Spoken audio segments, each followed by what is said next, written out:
할렐루야, 주의 이름으로 문안드립니다. 사울의 위기라는 제목으로 함께 오늘도 말씀 나누겠습니다. 사무엘상 13장 8절에서 15절까지의 말씀입니다. 사울은 사무엘이 정한 기한대로 이레 동안을 기다렸으나 사무엘이 길갈로 오지 아니하매 백성이 사울에게서 흩어지는지라.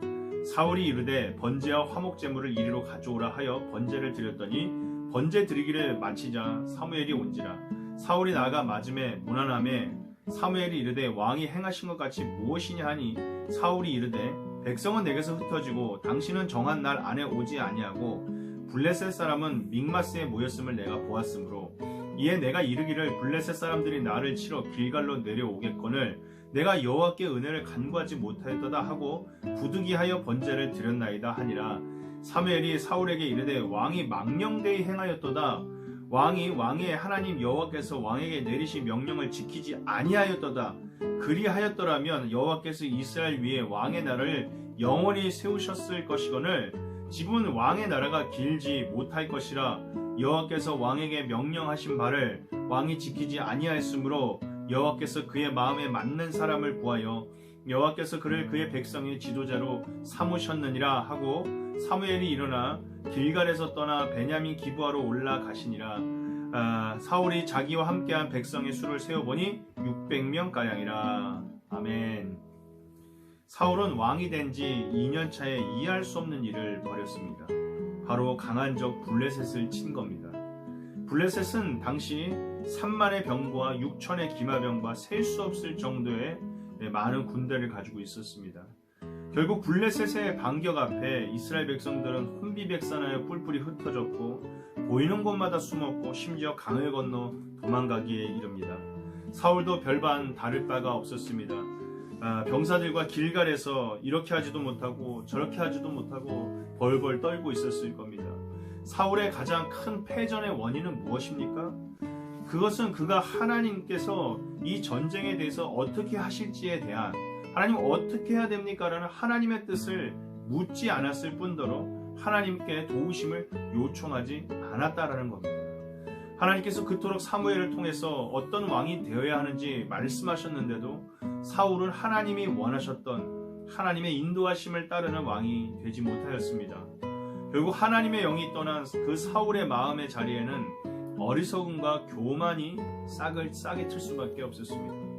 오늘 말씀은 블레셋의 대군이 쳐들어오는 아주 위급한 상황 속에 시작됩니다. 그리고 오늘 본문 말씀에 보면 우리가 알 수 있는 한 가지는 전쟁을 시작하기 전 사울은 사무엘을 통해 하나님께 제사를 드릴 예정이었습니다.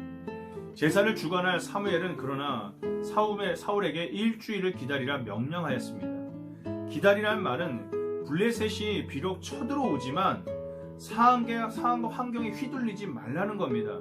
왜요? 하나님이 함께 하심으로 전혀 겁내거나 두려워할 필요가 없다는 겁니다. 그런데 안타깝게도 하나님께 집중하지 못하고 하나님의 때에 구원을 바라보지 못하고 조급함 때문에 사울이 무너지고 말았던 겁니다. 블레셋이 어마어마한 군대를 이끌고 쳐들어오니까 그 블레셋의 기세 앞에 보이는 블레셋이 아닌 보이지 않는 하나님을 믿고 신뢰해야 됐으나 보이는 블레셋 앞에 그만 무릎을 꿇고 만 겁니다.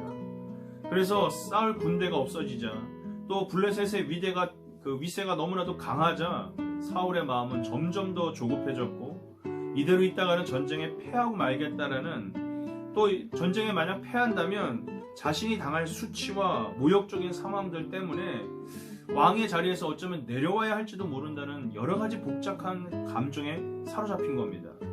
결국 사울은 영적으로 무너지고 말았습니다. 부하들을 불러 번제와 화목제물을 가져오라고 명령합니다. 그리고 선지자 사무엘이 도착하기도 전에 자기가 제사를 그냥 드려버립니다. 사울은 왕이지 제사장이 아닙니다. 이것은 하나님의 말씀에 어긋난 제사였습니다. 그렇습니다. 아무리 좋은 의도라 해도 하나님의 말씀을 벗어난 모든 것은 그것이 결과가 좋다 하여도 결국 하나님께서 기뻐 받으시지 않습니다. 사울은 불량자였던 엘리 가문의 홈니와 비느하스와 별반 다르지 않은 것 같습니다. 그들과 함께했던 이스라엘 군대가 언약궤를 들고 나가 자신의 욕심에 따라 하나님을 이용했던 그 죄악된 모습과 지금 사울이 자기 멋대로 제사를 드리는 것과 전혀 다르지 않다라는 겁니다. 사울은 지난날의 죄악과 실패의 역사를 또다시 그대로 반복하고 있는 겁니다. 제사가 끝나자 사무엘이 도착했습니다. 도착하자마자 사무엘은 상황을 즉각 알아차렸습니다. 그리고 사울에게 물었습니다. 왕이여, 어찌하여 이런 일을 하셨습니까? 사울이 변명합니다. 백성은 나에게서 떠나 흩어지고 제사장께서는 약속한 날짜에 오시지도 않고 블레셋 사람은 믹마스에 모여들었습니다. 이러다가 제가 주님께 은혜를 구하기도 전에 블레셋 사람이 길갈로 내려와서 칠 것 같은 생각이 들어서 할 수 없이 번제를 드렸습니다. 이런 식으로 변명을 한 거죠. 사울은 오직 눈앞에 보이는 상황과 환경만 바라봅니다. 안타깝게도 사울은 상황과 환경을 뛰어넘어서 역사하시는 하나님을 바라보지 못했습니다. 죄를 졌더라도 변명하지 않고 그 자리에서 바로 제가 잘못했습니다, 하나님 용서해 주십시오 하고 회개했더라면 얼마나 좋았을까요? 차라리 세상의 왕이 아닌 이스라엘 왕 사울, 하나님께서 세우신 왕에게 필요한 것은 하나님을 신뢰하고 하나님께 주목하고 하나님의 뜻에 순종하는 것입니다. 물론 완벽하지 않기 때문에 실수할 수 있지만, 그러나 그럼에도 불구하고 또 다시 하나님을 의지하고 회개하는 그런 모습이 사울에게 필요했던 겁니다. 하나님이 왕에게 요구하신 것은 자기의 힘으로 모든 일을 해내라는 그런 요구가 아니셨습니다. 그것은 교만입니다. 오히려 하나님께서는 그 교만한 마음, 내가 다 해야 되고 내가 높아져야 된다는 그 생각을 내려놓고 하나님께서 겸손하게 하나님만 의지하기 원하셨던 겁니다. 그러나 사울은 이 중요한 영적인 사실을 놓치고 만 겁니다. 사무엘이 사울에게 말합니다. 해서는 안 될 일을 하셨습니다. 주 하나님이 명하신 것을 왕이 지키지 아니하셨습니다.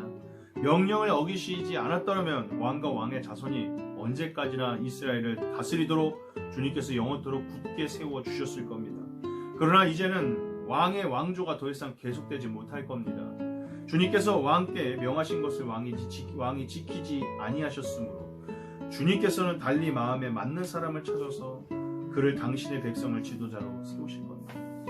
그 말을 마친 뒤 사무엘은 뒤도 돌아보지 않고 기부하러 돌아가 버립니다. 그렇습니다. 위기는 외부 환경에서 오는 것이 아니라 진정한 위기는 바로 우리의 마음에서부터 시작됩니다. 중심을 보시는 하나님 앞에 우리의 마음의 중심이 온전히 하나님 앞에 서지 못하면 그 영적인 위기야말로 신앙인의 가장 큰 위기라 할 수 있겠습니다. 하나님이 사울을 뽑으신 이유를 하나만 뽑으라면 겸손일 것입니다. 제비 뽑기로 왕으로서 자기가 뽑혔을 때 짐 사이에 숨었던 사울의 겸손한 그 중심의 겸손한 마음을 보시고 하나님께서 왕으로 삼아주셨던 것을 기억합니다. 그렇습니다. 사울이 위기 앞에 했어야 할 일은 군사를 모으거나 좋은 무기를 구하는 것이 아니라 그 겸손했던 그 모습 그대로 하나님 앞에 초심으로 돌아가서 하나님만을 붙들고 부르짖어야만 했습니다. 나는 아무것도 아닙니다. 나는 아이입니다라는 그 고백이 필요했던 겁니다.